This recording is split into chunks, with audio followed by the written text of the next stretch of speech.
সুপ্রিয় শিক্ষার্থী, corona virus আক্রান্ত হওয়ার পর থেকে আমরা 2021 সালের 20শে জানুয়ারি থেকে অনলাইন ক্লাস চালু করেছি।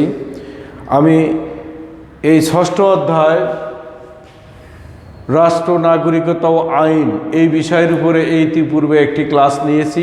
সেখানে রাষ্ট্রের ধারণা, রাষ্ট্রের গঠনের উপাদান এবং রাষ্ট্রের কার্যাবলী নিয়ে আলোচনা করেছিলাম। আজকে আমরা ষষ্ঠ অধ্যায়ের পরিচ্ছেদ 1.2 আইনের ধারণা ও আইনের উৎস এই বিষয়ের উপরে একটি শর্ট নোট দেওয়ার চেষ্টা করব।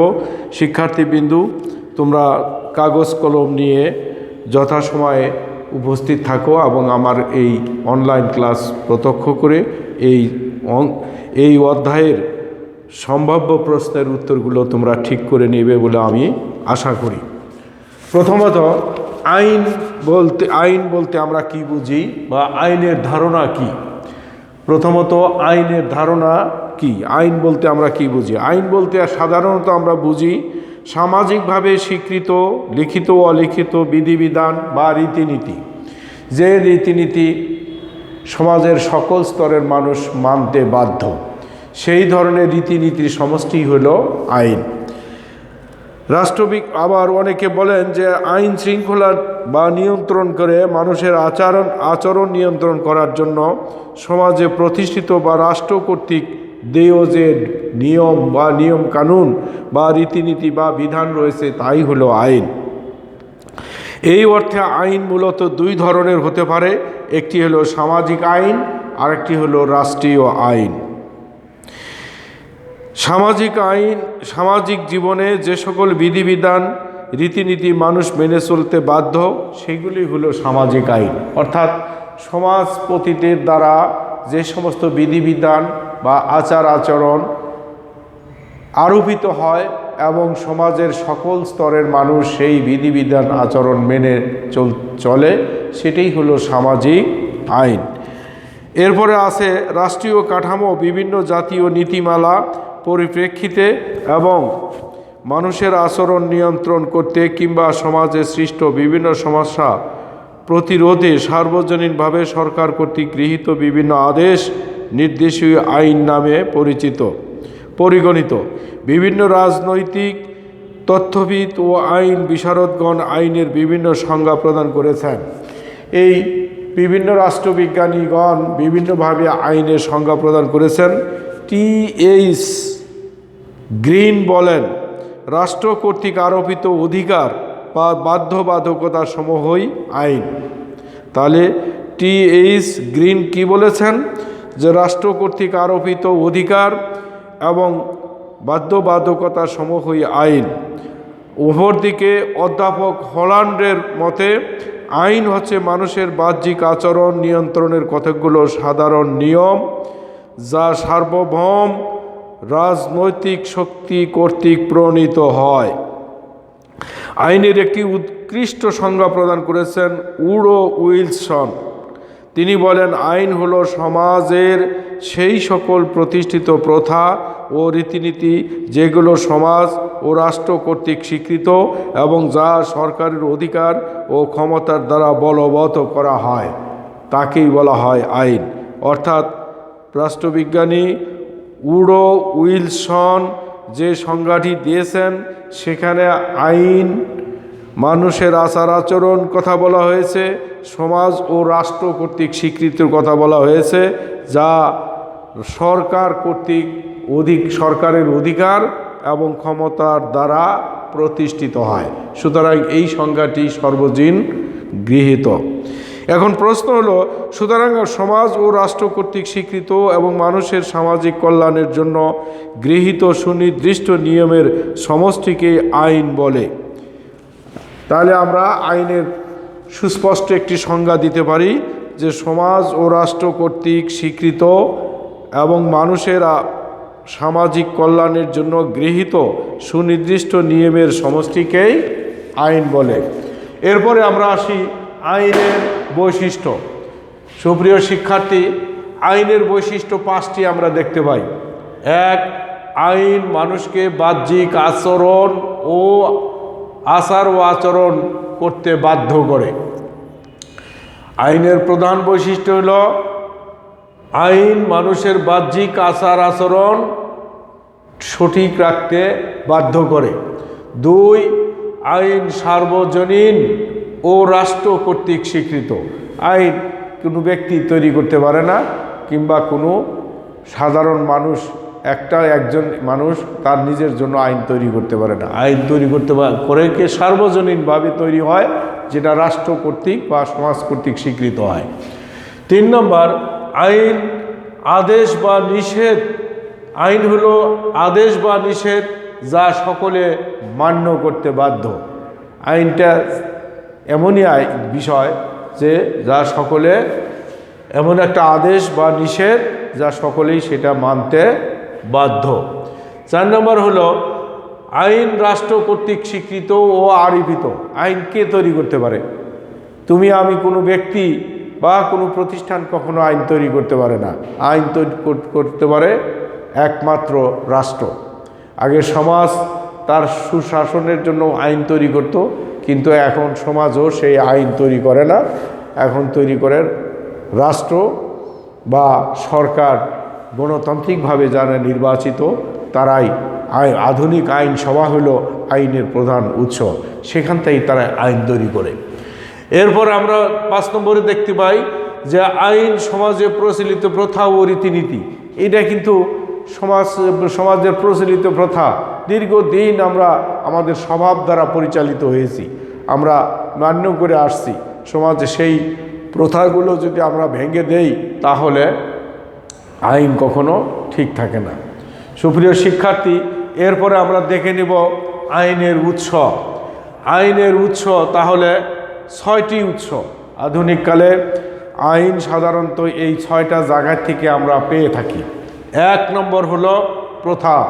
আমি আগেই বলছি বৈশিষ্ট্যের মধ্যে যে সমাজের সকল স্তরের মানুষের যে সামাজিক প্রথা আছে, সেই প্রথাই হলো আইনের প্রধান উৎস, এবং সেগুলো বর্তমানে রাষ্ট্র কর্তৃক স্বীকৃত হয়ে আছে, সংবিধান কর্তৃক স্বীকৃত।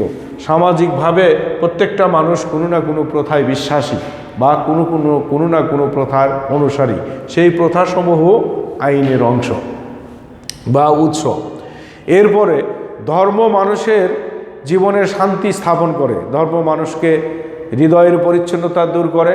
ধর্ম মানুষকে অসৎ থেকে সৎ পথে, ধর্ম মানুষকে ক্রোধ থেকে শান্তির পথে নিয়ে আসে। কাজেই আইনের অন্যতম প্রধান উৎস হলো ধর্ম। ধর্ম সবসময় শান্তির জন্য প্রতিষ্ঠিত। পৃথিবীর সকল ধর্ম শান্তির জন্য এসেছে, আর সকল ধর্মের মানুষগুলো ধর্মকে যতটা ভয় পায়, অন্য কোনো প্রতিষ্ঠান বা সংঘকে অতটা ভয় পায় না। সুতরাং ধর্মীয় রীতিনীতিগুলোই হলো আইনের প্রধান উৎস। এরপরে আমরা দেখতে পাই যে বিচার সংক্রান্ত রায়। বর্তমান যুগে বিচারপতিগণ দেশের প্রচলিত আইন অনুযায়ী অপরাধীকে শাস্তি প্রদান করে থাকে। এই শাস্তি প্রদান করবে নেগে যে অনেক বিচারকই কোনো সময় এমন কোনো বিষয় আবির্ভূত হয় যে প্রচলিত আইনের মধ্যে সেই অপরাধের কোনো শাস্তির বিধান নেই। তখন বিচারক তার নিজস্ব বিবেচনাবোধ থেকে, সুবিবেচনাবোধ থেকে, কিংবা তার দীর্ঘ অভিজ্ঞতা থেকে যে রায়টি প্রদান করে, সেই রায়টি হইল আইন বিচার সংক্রান্ত রায়। যে তিনি যে সুবিবেচনা প্রসূত যে রায়টি দেন, আইনের বহির্ভূত হওয়া সত্ত্বেও সেইটি পরবর্তী পর্যায়ে আইনে রূপান্তরিত হওয়া। কাজে বিচারকদের রায়ও অনেক সময় আইনের উৎস হিসাবে কাজ করে। এরপরে আমরা দেখতে পাই বিজ্ঞানসম্মত আলোচনা। বিজ্ঞানসম্মত আলোচনার মধ্যে আইন ইচ্ছা করলে একজন মানুষ বা একটা গোষ্ঠী বা একটা সমাজ বা একটি সরকার ইচ্ছা করলেই তৈরি করতে পারে না।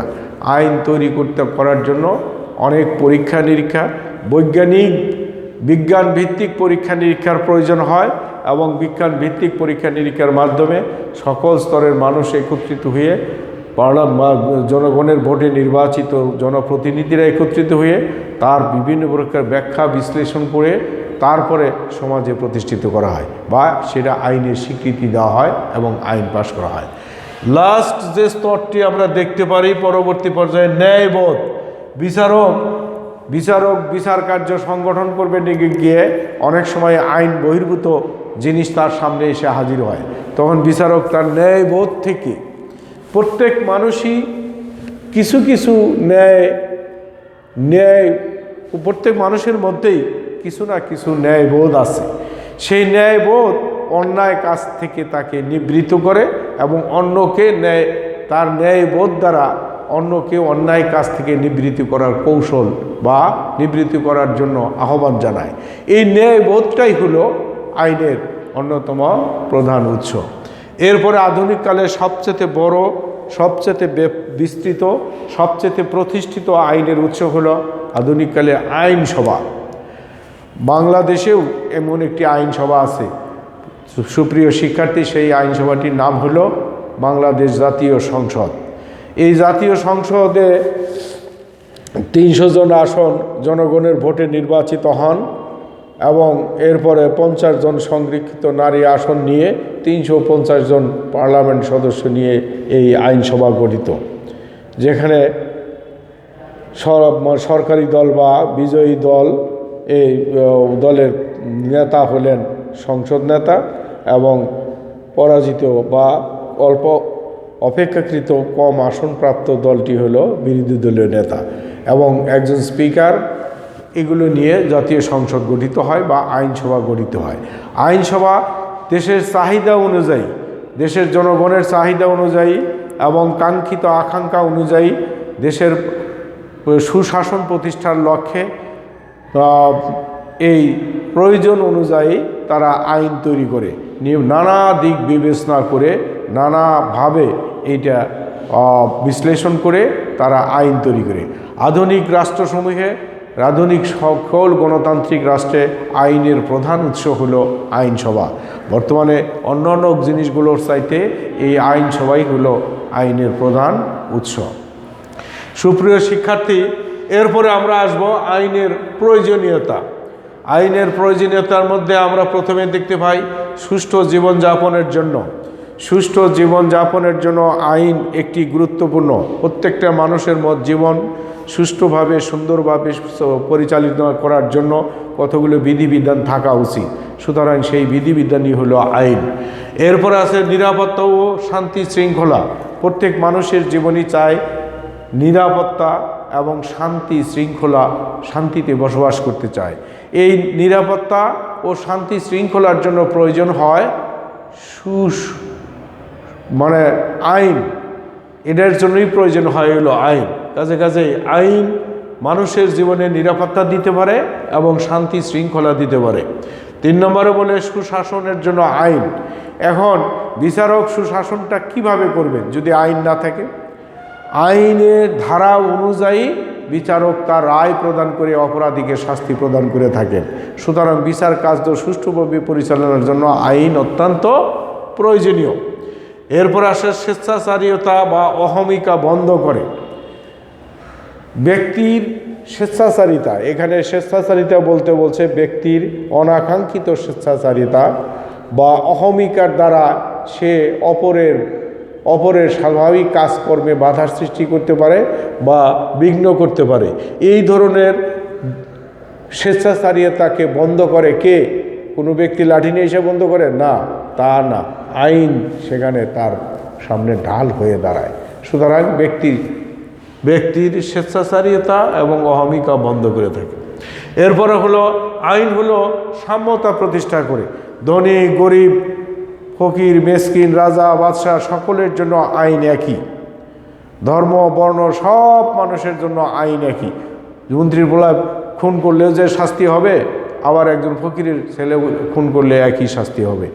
একজন রাজা চুরি করলে যা শাস্তি হবে, একজন প্রজা সাধারণ মানুষ চুরি করলেও একই শাস্তি হবে। এটাই হলো আইনের সাম্যতা। আইন কাউকে আলাদা করে বড় করে দেখে না, আবার কাউকে ছোট করে দেখে না। সুতরাং আইনের সাম্যতা প্রতিষ্ঠার জন্য আইন একটি সবচেয়ে প্রয়োজনীয় জিনিস। এরপরে ধর্ম বর্ণ সকল মানুষ সুবিধা পায়। আইনে কি শুধু রাজা বাদশারা সুবিধা পায় বা ফকির মেসকিনরাই সুবিধা পায়, গরিবরা কলি শ্রমিক মজুরা একাই সুবিধা পায়?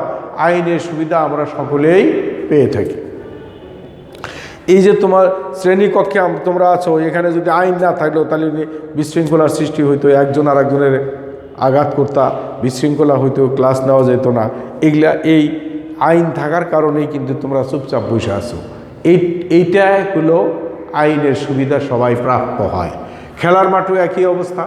খেলার মাঠে দেখবা হলো যে কতগুলো আইন কানুন আছে, সেখানেও যদি আইন কানুন লঙ্ঘিত হয় তাহলে সে রেফারি তাকে লাল কার্ড দেখায় বা অন্য কোনো শাস্তি দিয়ে তাকে আইনের আওতায় আনে। এই আইন আছে বলেই সুশৃঙ্খলভাবে খেলাটা পরিচালিত হয়। ঠিক তেমনিভাবে আইন আছে বলেই সমগ্র দেশের জনগণ 17 কোটি, আমাদের বাংলাদেশের কথাই যদি আমরা বলি 16 কোটি 16.5 কোটি মানুষ, আইন আছে বলেই কিন্তু সুশৃঙ্খলভাবে জীবনযাপন করতেছে। এরপরেও কিছু মানুষ দুষ্ট কাজ করে এবং তারা আইনের দ্বারা শাস্তিপ্রাপ্ত হয়।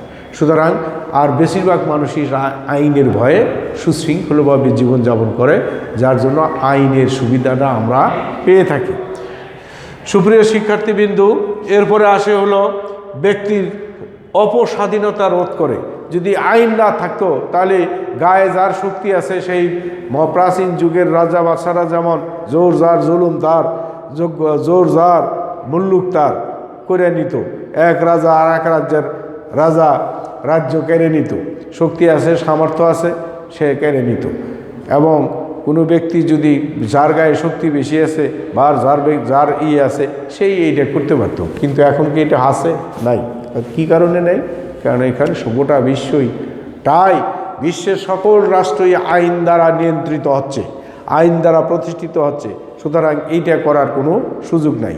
তেমনিভাবে কোনো শক্তিশালী ব্যক্তিও জোর করে আরেকজনের প্রতি অন্যায় কাজ করতে পারে না। যার যতই শক্তি থাকুক, যার অহমিকাই থাকুক, সব কিছু নিয়ন্ত্রণ করতেছে ইনশাল্লাহ এই আইন। সুতরাং আইন মানুষের জীবনে ওতপ্রোতভাবে প্রয়োজনীয়। এরপরে গণতান্ত্রিক পরিবেশ সৃষ্টি করে থাকে আইন। আইন যদি না থাকলেও নি, তাহলে গণতান্ত্রিকভাবে গণতন্ত্র প্রতিষ্ঠা করা কঠিন হইত। আইন না থাকলে এবারে জনগণ যার ইচ্ছা তারকে ভোট দিত, যার ইচ্ছা যেমন ইচ্ছা তেমন চলাফেরা করতো, তাহলে গণতন্ত্র প্রতিষ্ঠিত হইতো না। এরপরে আসে হলো ন্যায় বিচার প্রাপ্তির সুযোগ। যদি কোনো অপরাধী অপরাধ করে, তাহলে সেই অপরাধী যেন ন্যায় বিচার পায় বা ক্ষতিগ্রস্ত ব্যক্তি যেন ন্যায় বিচার পায়, সেইটা সুনিশ্চিত করে কে?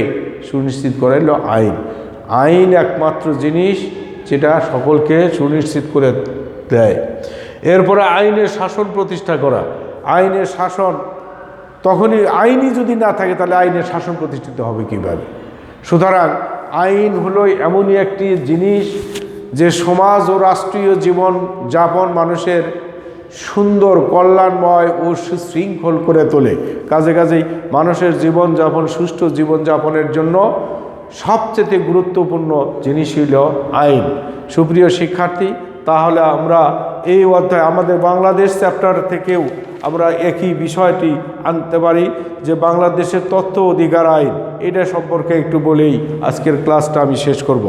বাংলাদেশের তথ্য অধিকার আইন, এটা গণতন্ত্রী বাংলাদেশ সরকারের সংবিধানের 39 অনুচ্ছেদের চিন্তা, বিবেক ও বাক স্বাধীনতা নাগরিকদের অন্যতম মৌলিক অধিকার হিসাবে স্বীকৃত। তথ্যপ্রাপ্তির অধিকার এরই একটি অবিচ্ছেদ্য অংশ। বাংলাদেশ সরকার 5ই এপ্রিল 2009 তথ্য আইন দ্বারা জারি করে। জনগণের তথ্য প্রাপ্তির অধিকারকে সুনিশ্চিত করার লক্ষ্যে এই আইন প্রণীত হয়। পৃথিবীর বহু রাষ্ট্রেই তথ্য অধিকার আইন রয়েছে। এখানে আমাদের প্রথমে জানতে হবে তথ্য বলতে কী বোঝায়। সাধারণভাবে তথ্য বোঝায় যে কোনো ধরনের রেকর্ড তথ্য অধিকার আইনে তথ্য বলতে কোনো কর্তৃপক্ষের গঠন, কাঠামো ও দাপ্তরিক কর্মকাণ্ডকে বোঝায় বলে। বই, মানচিত্র, চুক্তি, তথ্য উপাত্ত, লগ বহি, আদেশ, বিজ্ঞপ্তি, দলিল, নকল কপি, পত্র, প্রতিবেদন, হিসাব বিবরণী, প্রকল্প প্রস্তাব, আলোকচিত্র, অডিও ভিডিও, অঙ্কিত চিত্রশিল্প, ইলেকট্রনিক্স প্রক্রিয়ায় প্রস্তুতকৃত যে কোনো ইনস্ট্রুমেন্ট, যান্ত্রিকভাবে পাঠযোগ্য দালিলিক বা ভৌতিক গঠন ও বৈশিষ্ট্য নির্বিশেষে সকল তথ্যবহ বস্তু এবং এদের প্রতিলিপিকে বোঝানো হয়েছে। তবে দাপ্তরিক নোটশিটকে বলা এটা তথ্য অধিকার আইন। সুতরাং আমরা বলতে পারি যে তথ্য প্রাপ্তির ক্ষেত্রে আমাদের তথ্য অধিকার আইন সম্পর্কে সচেতন হতে হবে। তথ্য অধিকার আইনের মাধ্যমে দরিদ্র, প্রান্তিক এবং সুবিধাবঞ্চিত মানুষের উন্নয়ন নিশ্চিত করা যাবে। প্রতিটি সংস্থার কার্যক্রমে স্বচ্ছতা ও জবাবদিহিতা বৃদ্ধি পাবে, সুশাসন প্রতিষ্ঠিত হবে ও দুর্নীতি নির্মূল করা সম্ভব হবে। জনগণের ক্ষমতায়ন নিশ্চিত হওয়ার মাধ্যমে মানবাধিকার ও দারিদ্র্য বিমোচনে ইতিবাচক প্রভাব পড়বে। সর্বোপরি গণতন্ত্রের ভিত মজবুত হবে। তথ্য অধিকার আইনটি সংযোজিত হয়েছে এবং বর্তমানে সেটি প্রচলিত আছে। তো সুতরাং সুপ্রিয় শিক্ষার্থী, তাহলে আজকের ক্লাসে আমরা শিখলাম যে আইনের ধারণা ও উৎসগুলো, আইনের বৈশিষ্ট্য, তারপরে হলো আইনের উৎস এবং সর্বোপরি আইনের প্রয়োজনীয়তা। তোমরা পাঠ্য বইয়ের সাথে মিলিয়ে আজকের পাঠ থেকে যে ধরনের কোশ্চেন এসএসসি পরীক্ষা আসে তার উত্তর এখান থেকে তোমরা মিলিয়ে নিতে পারবে। এই বলে আমি আমার ক্লাস সমাপ্ত করছি। তোমাদেরকে আরও আহ্বান জানাবো, ইউটিউবে রোটারি স্কুল অনলাইন ক্লাস দেখো এবং কমেন্ট বক্সে কমেন্ট করো। ধন্যবাদ সবাইকে।